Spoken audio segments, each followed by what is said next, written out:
If you're just getting into heat transfer vinyl and you don't want to waste your time and your money, watch this video, because I've made some mistakes and I'm here to give you the 411 so you don't have to waste your time or your money. So stay tuned. Too low to the mall, with a couple kettles and a honey fucking dimes. College lot of gang, you get your shit popped. Take over with a drum, if your chain never go stop. We on that 9 war shit. What's going on, amazing people? It's your girl Nasha and I'm back with another video. Okay, y'all, this video is all about HTV.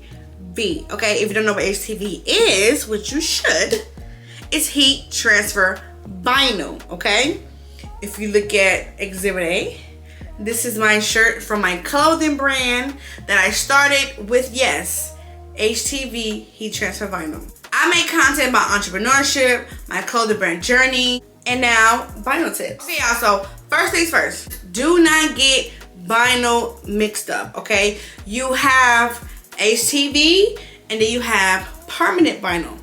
What you want, since you clicked on this video, is HTV, heat transfer vinyl, which means you need heat to have the vinyl to connect to the garment, to stick to the garment, to glue to the garment.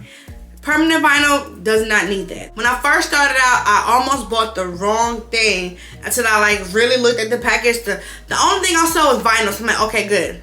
No, heat transfer vinyl, not permanent vinyl, okay? So when you at Hobby Lobby or Michael's or wherever, Walmart, make sure it says heat transfer vinyl. Okay, so for the second tip I'm going to give you is Hobby Lobby and Michael's is not it, okay? Yes, I'm not going to say we all, most of us start out at Hobby Lobby and Michael's. They have all the crafts, they have like whatever you want to get into, they got it, okay? So yes, you do tend to start off at Michael's and Hobby Lobby and Walmart. Hell, even Dollar Tree sell vinyl.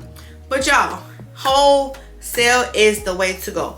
All of this vinyl, 15 foot vinyl. All of this vinyl, wholesale store. And then when you buy from a wholesale store, you buy it in bulk. You save money, okay? You're not running back and forth to the store 50 times, okay? Because Michael's and Hobby Lobby is like 30 to 35 minutes away from me. I don't have time to be going up the road every time I get an idea to go to Michael's or Hobby Lobby, you know, or if I run out, because you can't get but so much at Michael's or Hobby Lobby. I'd rather buy this much and save money than going back and forth to Michael's or Hobby Lobby that's 30, 35 minutes away. That's too much driving, gas not going trees. We're not gonna do all that, okay? Also, after this video, I want you to check out this other video that I did. I drove to Atlanta, it was like 3 hours, to go to the vinyl store, y'all, okay? And this is where I got all my vinyl from.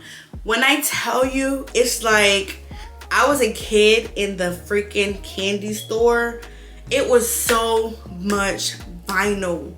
I want y'all to check that out, okay? It's so much better than just going like online. Like you get to actually see and touch. Like look at this.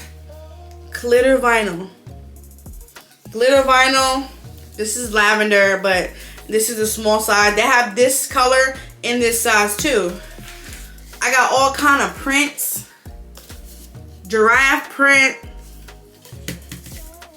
cheetah print, like snake print, all of that. So I would advise you to find a wholesaler and check them out and explore your options, okay? Because Michael and Hobby Lobby, yeah, they great for the beginner, but when you really get your feet wet and them ideas start to turn in, you like, let me go to the wholesale store and let me rack up. For the next tip, the third tip that I'm going to give you, and this is so important, so important. When you put your vinyl, your heat transfer vinyl on the mat, right? On the, whether it's a Cricut mat, whether it's an Amazon mat. I've tried both Cricut and I've actually purchased both Cricut and mats from Amazon. If you want the link to that, I would definitely put it in the description, okay?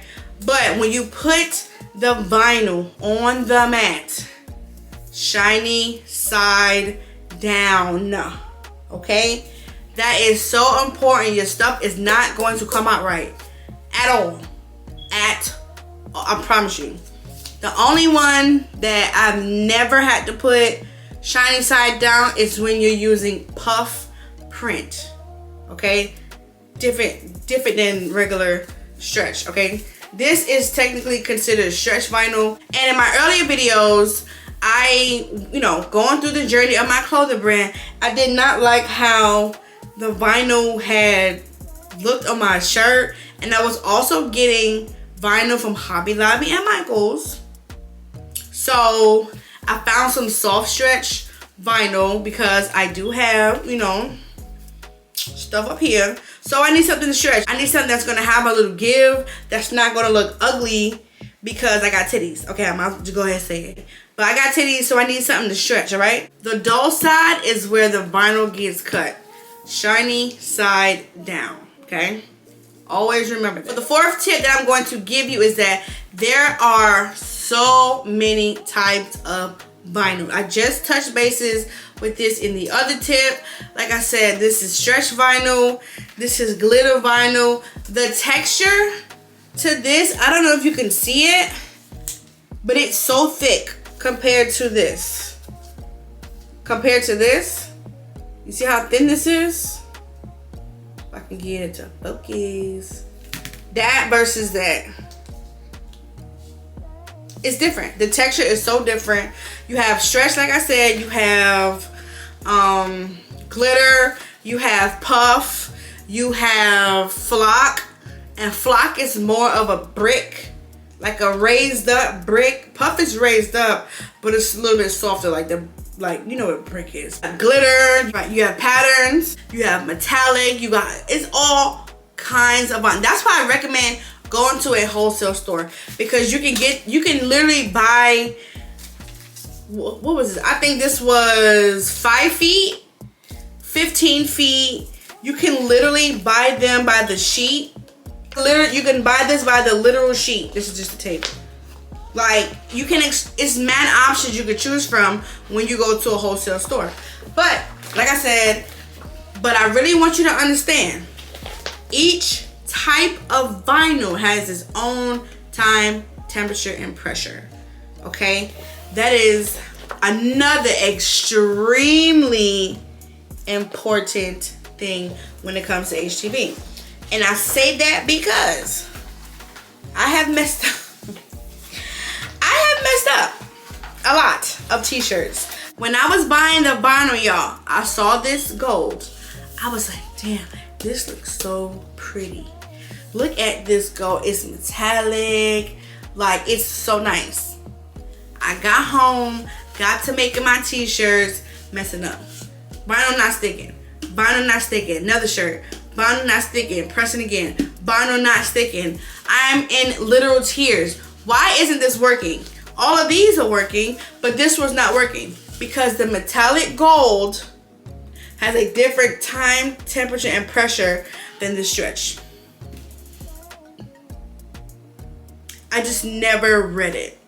Like, I just assumed that it was the same, and it wasn't. So I wasted mad vinyl, I wasted mad t-shirts, and I was pissed off. So yeah, make sure you are paying attention to each time, temperature, pressure, okay? So for the fifth tip that I'm going to give you about HTV, when you put the HTV on your cutting mat, always mirror your image. If you do not mirror your image, when you go to weed it out, it's going to be backwards. You're not going to like that. I promise you, you're going to cry. Whatever software you have, make sure you are mirroring your image. So on the Cricut, I have my image. I go to make, I think it's make, whatever it is. I go to cut it out, and then there's a button, like a little nozzle, where you click on it and it says to mirror. It'll flip the image, and then you put your HTV on the cutting mat, shiny side down. It cuts it out, because when you put the HTV on the garment, it's going to be this way. It's going to be like regular way. So I hope I helped you with getting to know vinyl HTV a little bit more. If you have any questions, please leave them in the comments and check out my videos. I have mad videos about my clothing brand journey, about vinyl stores, and so I'm going to link those in the description, so check those out. At the end of the day, don't forget to like, comment, subscribe to my channel.